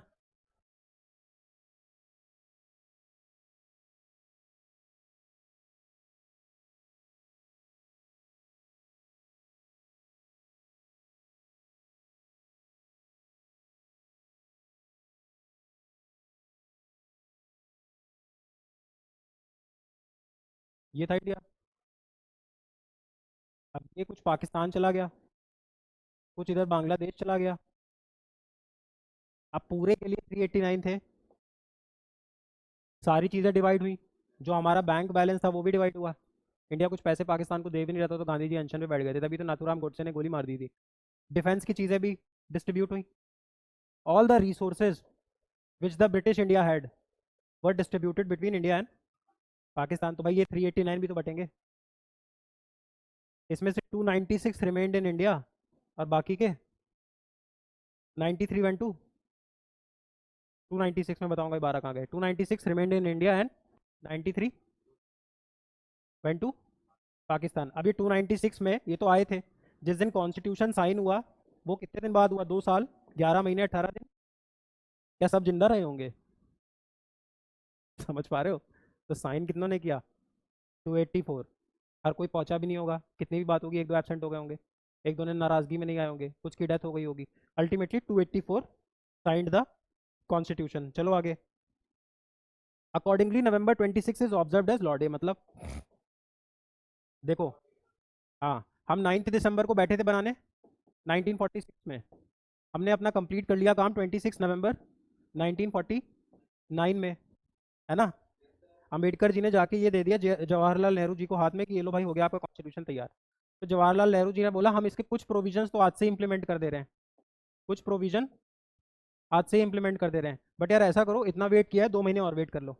वील वेट टिल 26 जनवरी 1950। वाई? कि उन्होंने बोला कि यार 1939 29 की बात है और दिसंबर था, कांग्रेस का एनुअल सेशन हो रहा था, कांग्रेस का एनुअल सेशन हो रहा था, और कांग्रेस का सेशन 1885 के बाद से हर साल होता था, कोई चेयरमैन बनता था, है ना? आगे जाके सुभाष चंद्र बोस और जवाहरलाल नेहरू जी में लड़ाई भी इसीलिए होगी, कांग्रेस एनुअल सेशन का प्रेसिडेंट बनने को लेकर। अभी उस टाइम पे कौन थे? नेहरू जी। और उस टाइम पे ब्रिटिश इंडिया हुआ करती थी, तो हमारी मीटिंग हो रही थी लाहौर में, रिवर है वहाँ पे बियास, रवि है, रवि, है ना? रावी रिवर है लाहौर में, वहाँ पे हमारी मीटिंग हो रही थी। तो गांधी जी ने उस दिन बोला था, गांधी जी से पहले नहीं, सॉरी, नेहरू जी से, जवाहरलाल नेहरू जी से पहले उनके फादर बहुत एक्टिव थे, मोतीलाल नेहरू। मोतीलाल नेहरू, देखो एक, थोड़ा सा जल्दी से समझो। जब हमारे यहाँ पे ब्रिटिशर्स रूल करते थे तो एक्ट आते थे, जैसे गवर्नमेंट ऑफ इंडिया एक्ट 1990, 1935, 1909। तो 35 था, 35 से पहले 1919 था। तो 1919 में ब्रिटिशर्स ने हमें भेजा गवर्नमेंट ऑफ इंडिया एक्ट, हमारा देश चलता था। तो मोतीलाल नेहरू और सी आर दास जैसे लोग जो बड़े लॉयर्स थे, उन्होंने बोला यार तुम कॉन्स्टिट्यूशन हमारा बनाते हो, पर हमारे कॉन्स्टिट्यूशन में हमारा तो पार्टिसिपेशन ही नहीं होता। तो उन्होंने बोला तुम कॉन्स्टिट्यूशन बना ही नहीं सकते। तो जवाहरलाल नेहरू जी के फादर मोतीलाल नेहरू जी ने बोला ठीक है, मैं अपना कॉन्स्टिट्यूशन खुद बनाऊंगा, और उन्होंने अपना एक कॉन्स्टिट्यूशन बना के दिया भी था। साइमन कमीशन वगैरह सब वहीं पे आता है, भगत सिंह और ये सब। तो उन्होंने अपना कॉन्स्टिट्यूशन बना के भी दिया था।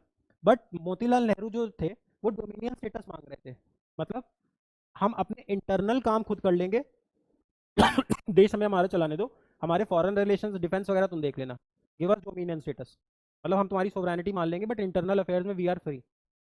बट जवाहरलाल नेहरू जी ने दिसंबर 1929 में फादर के अगेंस्ट जाके और यहाँ पे बोला वी वांट पूर्ण स्वराज, वी वांट पूर्ण स्वराज, मतलब हमें सोशल, इकोनॉमिकल और पॉलिटिकल तीनों फ्रीडम्स चाहिए। उनके फादर कौन सी फ्रीडम मांग रहे थे? Social and economical, but not political. इन्होंने तीनों फ्रीडम्स मांगे, और उस दिन को 26 जनवरी को 1930 में, देखो दिसंबर 1929 में डिसाइड कराया, रेजोल्यूशन पास कराया कांग्रेस में। कौन सा रेजोल्यूशन? पूर्ण स्वराज का। और 1930 26 जनवरी को जाके फ्लैग होइस्ट कर दिया, किसका? इंडिया का। और क्या डिमांड कर दी? पूर्ण स्वराज। तो जवाहरलाल नेहरू जी ने बोला अंबेडकर जी को, यार ऐसा करता हूँ, कुछ प्रोविजंस आज ही इंप्लीमेंट कर देता हूँ, but keep it for 2 months, so that जब फ्यूचर जनरेशन आए तो they get to know the importance of this date 26 January. उसकी याद में, रिमेंबरेंस ऑफ पूर्ण स्वराज, हमने रिपब्लिक डे बनाया और कॉन्स्टिट्यूशन को इस दिन इंप्लीमेंट कर दिया fully. The constitution was implemented fully, कुछ प्रोविजंस यहाँ पे हो गए थे। अब इस दिन की भी इंपॉर्टेंस रखनी थी, तो इस दिन का नाम रख दिया लॉ डे, लॉ डे या फिर कॉन्स्टिट्यूशन डे। समझ में आया? अब देखो जो मैंने लाइन बोली उस चीज को पढ़ो। The clause of citizenship, parliament and elections were implemented at the time of adoption of the constitution. समझ में आया?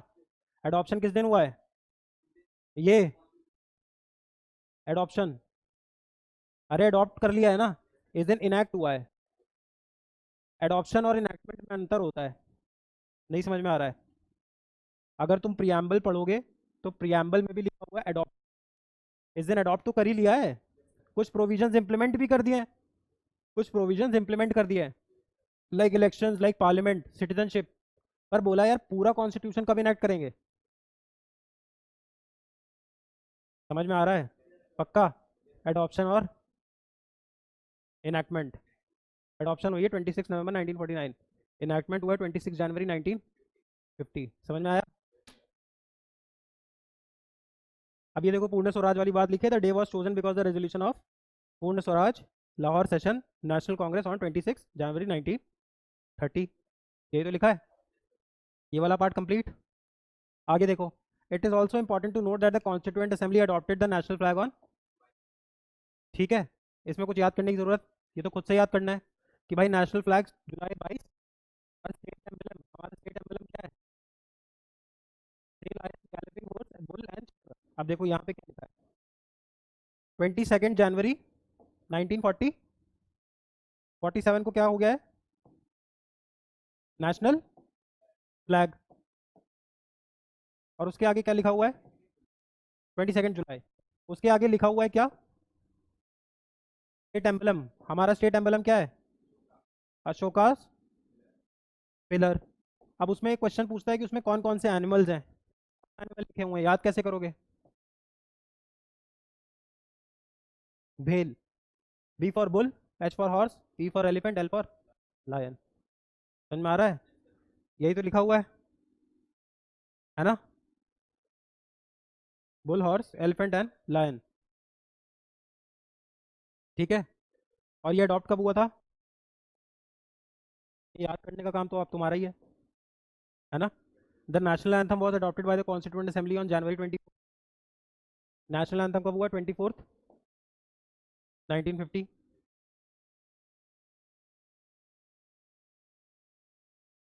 नेशनल एंथम प्लेइंग टाइम कितना सेकंड्स है? 52 सेकंड्स, है ना? नेशनल एंथम लिखा किसने था? रविंद्रनाथ टैगोर। कब लिखा था? 1911 में। कब लिखा था? किंग जॉर्ज 5, उस टाइम के जो किंग थे ब्रिटेन के, king George 5 was on a visit to India, इसीलिए वो जयपुर गए हुए थे। और जयपुर के राजा ने पूरा जयपुर पिंक कराया था। Pink is the colour of hospitality, pink is the colour of, इसीलिए you will see a lot of nurses wearing pink also, इसलिए पिंक कॉलर जॉब्स, है ना? तो pink is the colour of hospitality, इसीलिए जो जयपुर के राजा थे उन्होंने जयपुर को पिंक कराया था to welcome king George 5। He use to be the king back then, अब उस समय किंग आ रहा है। तो भाई वाइस रॉय तो सेक्रेटरी ऑफ स्टेट को अकाउंटेबल है, सेक्रेटरी ऑफ स्टेट पीएम को, और फिर एक तरीके से सेरेमोनियल हेड कौन है? किंग। समझ में आ रहा है? King queen. ब्रिटेन में तो मोनार्की चलती है ना? Britain is not a republic, India is a republic because the head of the state is elected. US is a republic, head of the state is elected. France is a republic, head of the state is Republic is elected. समझ में आ रहा है? इसलिए Republic का concept हम France से लाए हैं। समझ में आ रहा है? अब जयपुर पिंक कराया था, तो किंग जॉर्ज 5 जब आए हुए थे, इन्होंने ही इंडिया की कैपिटल कैलकाटा से, कोलकाता से दिल्ली शिफ्ट कर दी थी। इन्होंने ही जो वेस्ट बंगाल और ईस्ट बंगाल 1905 में डिवाइड किया था कर्जन ने। उस समय lord Curzon used to be the viceroy of India. Lord Curzon had divided the Bengal portion into west Bengal और ईस्ट बंगाल। अब देखो उसके पीछे लोगों को सिर्फ रिलीजन रिलीजन पढ़ाया जाता है। लोग कहते हैं कि कर्जन ने बंगाल को 1905 में इसलिए डिवाइड किया so that he could divide the Hindus and Muslims. West Bengal में हिंदूज थे, ईस्ट बंगाल में मुस्लिम्स। बट साथ में एक चीज़ और देखो, बंगाल जो उस टाइम का था उसमें उड़ीसा भी था, बिहार भी था, है ना? तो जो उड़ीसा है वहाँ पे dominant language was Hindi, Bihar में dominant language was Hindi. Bihar में उस समय झारखंड भी आता था हिंदी। तो इधर के लोग बोलते थे हिंदी और इधर के लोग बोलते थे बंगाली। तो लोग हिंदू और मुस्लिम में ही नहीं डिवाइड उसने किया था, उसने लिंग्विस्टिकली भी डिवाइड कर दिया था बिटवीन बंगाली एंड हिंदी। ये जो 1905 में बंगाल का डिवीजन हुआ था वेस्ट बंगाल और ईस्ट बंगाल में, जो आज बांग्लादेश है, उसको वापस किसने खत्म किया था? King George 5 in the year 1911।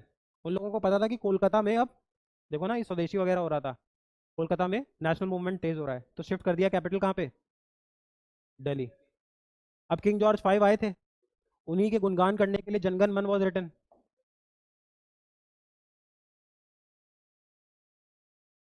समझ में आ रहा है? सेम चीज कभी कभी पूछता है कि दुनिया में ऐसा कौन सा आदमी है जिसने दो देश के नेशनल एंथम लिखे हुए हैं? Answer is Rabindranath Tagore. कैसे? एक तो रविंद्रनाथ टैगोर ने इंडिया का लिख रखा है, और रविंद्रनाथ टैगोर ने एक गाना लिखा था अमार सोनार बांग्ला। जब 1905 में डिवीजन हुआ था तो बंगाल डिवाइड हो गया था, तो उन्होंने उस टाइम पे लोगों को अवेयर करने के लिए गाना लिखा अमार सुनार बांग्ला। तो Amar Sonar Bangla has importance for west Bengal and east Bengal both. ये तो अनडिवाइडेड इंडिया का गाना है। तो जब बांग्लादेश को इंडिपेंडेंस मिला 1971 में, किसको इंडिपेंडेंस मिला? बांग्लादेश को 1971 में इंडिपेंडेंस मिला, तो उन्होंने अपना नेशनल एंथम क्या बनाया? अमार सुनार बांग्ला, क्योंकि वो देश तो लैंग्वेज पे बना था ना, इस्लाम तो वहाँ भी था। But Bengali was not getting adequate representation in to administration. समझ में आ रहा है? पक्का? The word Satyameva Jayate have been adopted from the Mundaka Upanishad. Upanishad क्या है?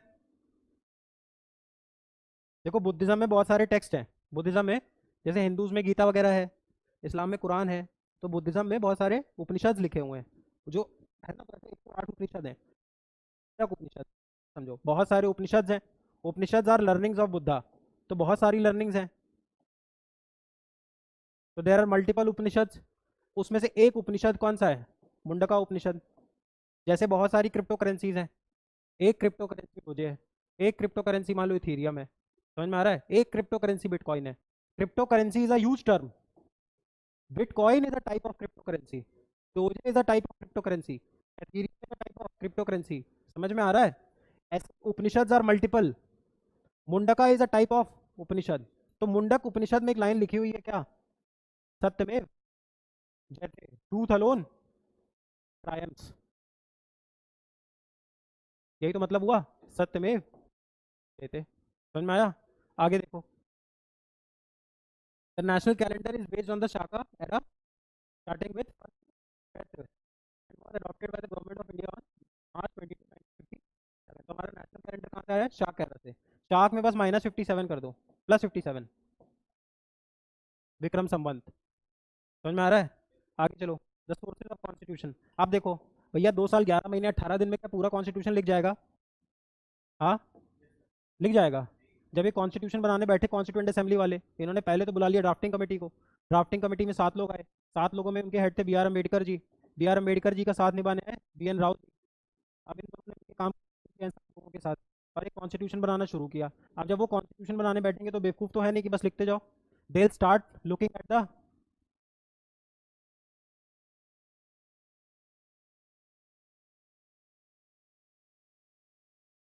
हाँ, they start looking at the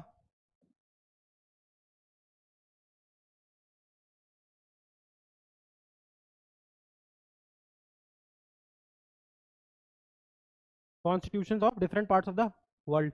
जिससे जो अच्छा मिलेगा वो मैं डाल दूंगा, जिससे जो अच्छा मिलेगा वो मैं डाल दूंगा। तो भाई सबसे पहले तो उन्होंने एक चीज़ कोशिश की। अब ये मुझे नया नया बनाना है, तो सबसे पहले मैं ये देखूंगा ना, जो पहले बना रखा है उसी को उठाओ। भाई ब्रिटेन भी तो सरकार चला रही थी ना, तो उसी में चॉपिंग एंड चेंजिंग शुरू करते हैं, नया क्यों बनाए? तो गवर्नमेंट ऑफ इंडिया एक्ट 1935 पड़ा हुआ था, जिससे हमारा देश चल रहा था उस टाइम पे जब ये कानून बन रहा था। उन्होंने गवर्नमेंट ऑफ इंडिया एक्ट से कुछ चीज़ें निकाल ली जो उनको अच्छी लगी। सबसे पहले उनको अच्छी चीज़ क्या लगी? Centre state list system.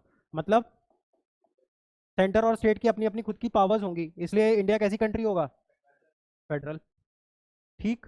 दूसरा क्या उठाया? वही चीज़ है, घुमा फिरा के। ठीक। फिर उसके बाद उन्होंने ब्रिटेन कॉन्स्टिट्यूशन से क्या उठाया? Parliamentary privileges. पार्लियामेंट्री प्रिविलेजेस, क्योंकि भाई वहाँ पे पार्लियामेंट्री सुप्रीमेसी है। तो पार्लियामेंट्री सुप्रीमेसी मतलब जो पार्लियामेंट में एमपी बैठ बोलेगा वो इम्यून होना चाहिए। अगर तुम उसको कोर्ट घसीट दोगे तो वो बात कैसे रखेगा? इसी को बोलते हैं पार्लियामेंट्री प्रिविलेजेस। इंडिया के कॉन्स्टिट्यूशन आर्टिकल 105 में लिखे हुए हैं। हमने कहाँ से लिए? ब्रिटेन से। ब्रिटेन से लिया, आपने आर्टिकल 105 में डाल दिया। ये वहाँ नोट्स में लिखना है 105। फिर यूनिटरी सिटीजनशिप, मतलब जैसे ब्रिटेन है तो ब्रिटेन में आप सिर्फ ब्रिटेन के सिटीजन होते हो। यूएस में ऐसा नहीं है, यूएस में डुअल सिटीजनशिप है। एक तो आप यूएस के होते हो सिटीजन, और साथ में आप वहाँ की जिस भी स्टेट के सिटीजन हो, जैसे कैलिफोर्निया, तो आप कैलिफोर्निया की भी सिटीजनशिप रखोगे और यूएस की भी, क्योंकि United states is a pure federal country. देखो ब्रिटेन यूनिटरी है, मतलब सेंटर के पास सारी पावर है, स्टेट बस वहाँ पे एक एजेंट है। पर यूएस फेडरल कंट्री है। फेडरल मतलब फेडरस, फेडरस मतलब कॉन्ट्रैक्ट, कॉन्ट्रैक्ट मतलब सेंटर और स्टेट इक्वली पावरफुल। स्टेट सारे मिलके आए हैं और उन्होंने एक सेंटर बना लिया है। इंडिया क्या है? इन दोनों का मिक्स है। हमारे यहाँ पे centre is more powerful but at the same time we are sharing some powers with the state, इसलिए India is a quasi federal country. Quasi मतलब हाफ, हाफ हाफ, तो half federal, because the biasness is towards the centre. भाई centre बहुत powerful है ना, इसलिए India में देखो क्या है, unitary citizenship, single citizenship. US में देखो सेंटर और स्टेट अपना अपना पावरफुल है, तो यूएस में डुअल सिटीजनशिप है। ब्रिटेन में कैसी है, सिंगल सिटीजनशिप। इंडिया में कैसी सिटीजनशिप है, सिंगल। सिंगल है ना, बोलो। फिर हमने रूल ऑफ लॉ कहाँ से लाया है, ब्रिटेन से। ब्रिटेन में ही तो था रूल ऑफ लॉ, तभी तो वहां पे भाई देखो, वहां पे कौन रूल, क्वीन रूल कर रही थी। क्वीन रूल कर रही थी, लोगों को कुछ समझ आई थी, तभी तो क्वीन ने अपनी पावर किसको दी थी, पार्लियामेंट को। क्वीन तो वहां पे एक रबर स्टैंप है, कायदे में तो वहाँ पावर है ना, house of common, house of lords, just like Lok Sabha and Rajya Sabha. The house of common is very powerful. The party that enjoys confidence is House of Common will have their own prime minister, and the president, or the let's say the queen is binded by the advice of prime minister and his council of ministers। Simple सी बात, समझ में आ रहा है, पक्का। तो rule of law कहाँ से लिया है, ब्रिटेन से। अब इसके बाद एक कॉन्सेप्ट लिखा, प्रोसीजर बाय लॉ। इसी के साथ में कॉन्सेप्ट पढ़ेंगे, ड्यू प्रोसेस ऑफ लॉ। सब क्वेश्चंस पूछे हुए हैं। देखो, प्रोसीजर स्टैब्लिश बाय लॉ कहता है बस पार्लियामेंट ने लॉ पास कर दिया हो, मतलब जो लॉ है वो राइट चैनल से आ रहा है, तो उस लॉ की वायलेशन पे सजा मिलनी मिलनी है। जिस देश में प्रोसीजर स्टैब्लिश्ड बाय लॉ होता है, उस देश का कानून ये बोलता है कि if the law is coming from the right channels, the right channel is parliament, because people have confidence into the parliament, representative democracy. If the law is coming from the right channels, anyone that violates that law will be liable for punishment, judiciary punishment देगी। Due process of law US का concept है, और procedure establish by law British. Due process of law ये कहता है कि देखो parliament, मैं एक चीज तो चेक करूंगा कि राइट चैनल से लॉ बना था कि नहीं, कि पार्लियामेंट के पास कॉन्फिडेंस था कि नहीं, genuine law Lok Sabha Rajya Sabha president ने साइन किया है कि नहीं, चैनल तो देखूंगा। साथ साथ मैं तुम्हारे लॉ का स्पिरिट भी देखूंगा, कि ऐसा तो नहीं कि तुम्हारे पास पावर है या कॉन्फिडेंस है इसलिए तुम सिर्फ राइट चैनल से पास करा दे रहे हो, लॉ बना दे रहे हो। मैं लॉ का स्पिरिट भी देखूंगा। अब लॉ का spirit is a very subjective चीज, ये तो जज ही बता दे सकता है कि ये लॉ गलत है। इसीलिए इंडिया में कभी कभी कहते हैं कि इंडिया में एक तरीके से judicial supremacy, because law is what the जज सेज। जज बोल देगा कि लॉ आपका जो है वो मॉरली सही नहीं है, इसी को कहते हैं ड्यू प्रोसेस ऑफ लॉ। अब इंडिया में पहले प्रोसीजर स्टैब्लिश्ड बाय लॉ था, बट एक केस है मेनका गांधी केस, मेनका गांधी केस 1977 का, जिसमें सुप्रीम कोर्ट ने बोला कि अब हम मेरिट सिर्फ ये नहीं लॉ सही है या गलत, राइट चैनल से बना है नहीं, अब हम ये भी देखेंगे लॉ बनाते बनाते वक्त तुम्हारा नियत कैसा था, what were your intentions behind the law. वो कॉन्सेप्ट क्या होता है, ड्यू प्रोसेस ऑफ लॉ। तो ड्यू प्रोसेस ऑफ जुडिशरी को ज्यादा पावर देता है procedure establish by law. Power ज्यादा कौन देता है, जुडिशरी को। कौन देता है, इसीलिए तुम देखोगे यूएस की जुडिशरी स्ट्रॉन्गर देन ब्रिटेन की जुडिशरी, क्योंकि यूएस में ड्यू प्रोसेस ऑफ लॉ है। जज साहब कानून का ही स्पिरिट चेक कर लेते हैं। इसीलिए एक बहुत फेमस कॉन्स्टिट्यूशनल राइटर है सुभाष कश्यप सर, तो सुभाष कश्यप सर अपनी किताब में लिखते हैं पार्लियामेंट में, लॉ इज व्हाट द जजेस से। वो बोल देंगे स्पिरिट के अगेंस्ट है, यूजुअली ऐसा होता नहीं है क्योंकि बैलेंस बना के रखना होता है। जज भाई डिक्टेटरशिप थोड़ी कर लेगा, बट जज has theoretically has this power, supreme court का जज। समझ में आ रहा है, लॉ की वही चेक कर लेंगे स्पिरिट। जैसे डिमोनेटाइजेशन चेक कर लिया था कि सही था या गलत, ब्रिटेन होता तो नहीं चेक कर पाते, सही था क्योंकि पार्लियामेंट ने पास किया, बात खत्म। पार्लियामेंट मतलब पीपल, इंडिया में नहीं है, यूएस में नहीं है, और पार्लियामेंट ने पास किया सही बात है, पर मैं लॉ का मेरिट भी तो चेक करूं। समझ में आ रहा है, इसीलिए इंडिया की डेमोक्रेसी का एक लूप होल भी है, अल्टीमेट सॉवरेनिटी पीपल के हाथ में कहाँ रही, पीपल मीन्स पार्लियामेंट। अब इंडिया इसमें भी मिक्स है, ना तो पार्लियामेंट्री सोवरेनिटी कह सकते हो ना जुडिशियल सुप्रीमेसी, क्योंकि जज पावर किसके पास है, पार्लियामेंट। समझ में आ रहा है, तुमको ये तो नहीं लग रहा है कि मैं तुम्हें बहुत हैवी कॉन्सेप्ट्स पढ़ा रहा हूँ, मैं तुमको वो पढ़ा रहा हूँ जो पढ़ाना चाहिए। समझ में आ रहा है। ब्रिटिश ऑस्ट्रेलियन कॉन्सेप्ट से हमने क्या क्या लिया, प्रियम्बल, प्रियम्बल में लिख लेना यूएस। अब कॉन्करेंट लिस्ट समझते हो, देखो हमने अपने कॉन्स्टिट्यूशन में बहुत सारे शेड्यूल्स बनाए हुए हैं, शेड्यूल्स मतलब लिस्ट। ऐसे ही जो शेड्यूल 7 है, लिस्ट नंबर 7, उस शेड्यूल में हमने कुछ पावर सेंटर को दे दी यूनियन लिस्ट, कुछ पावर स्टेट को दे दी स्टेट लिस्ट, और कुछ पावर कॉन्करेंट में रख दी। यूनियन लिस्ट में लगभग 97 आइटम्स है, इसको रीचेक कर लोगे। इसमें 61 आइटम्स हैं और कॉन्करेंट लिस्ट में लाइक 42 आइटम्स हैं, 47। ये बढ़ के शायद 57 हो गया है, ये 56 हो गया है, इसको प्लीज़ चेक कर लो। ठीक, क्या कर रखा है, पावर्स डिवाइड कर रखी है यूनियन, स्टेट और कॉन्करेंट में। जैसे डिफेंस यूनियन का काम है, कम्युनिकेशन यूनियन का काम है, एग्रीकल्चर स्टेट का काम है, समझ में आ रहा है, सेंटर और स्टेट। अब कॉन्करेंट क्या है, कॉन्करेंट में वो ये बताते हैं कि अगर कोई ऐसा मैटर है जिसमें यूनियन और सेंटर स्टेट दोनों लॉ बना सकते हैं तो वो किस में आ जाएगा, कॉन्करेंट। जैसे एजुकेशन, एजुकेशन में सेंटर और स्टेट दोनों लॉ बना सकते हैं अपने अपने खुद के, समझ में आ रहा है, that will come under concurrent list. अगर सेंटर और स्टेट ऐसा लॉ बनाते हैं जो एक दूसरे के ऑपोजिट हो तो किसका प्रिवेल करेगा, क्योंकि दोनों बना सकते हैं। तो हो सकता है इसने रूल ए बनाया और इसने रूल ए नेगेटिव बना दिया, तो सेंटर का will subside over state, centre is power, centre is stronger than the US होता तो स्टेट की बात मानते, तो स्टेट की बात मानते, समझ में आ रहा है। हाँ, तभी तो यूएस ओरिजिनल फेडरल पॉलिटी है, वहाँ पे states are more powerful, India में states are not that powerful. America से हमने लिया fundamental right, judicial review, impeachment of the president. Impeachment of the president, judicial review क्या है, ये जो लेजिस्लेचर बनाती है,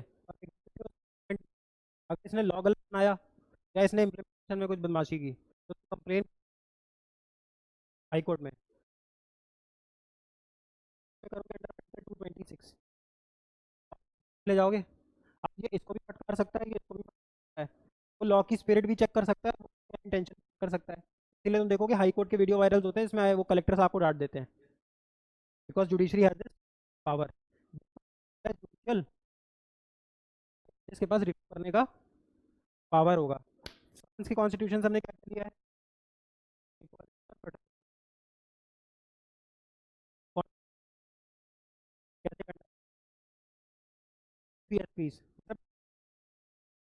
कॉन्स्टिट्यूशन से कनाडा से क्या है, federal structure, centre is US होता तो जर्मन से, जर्मनी से इमरजेंसी के प्रोविजंस।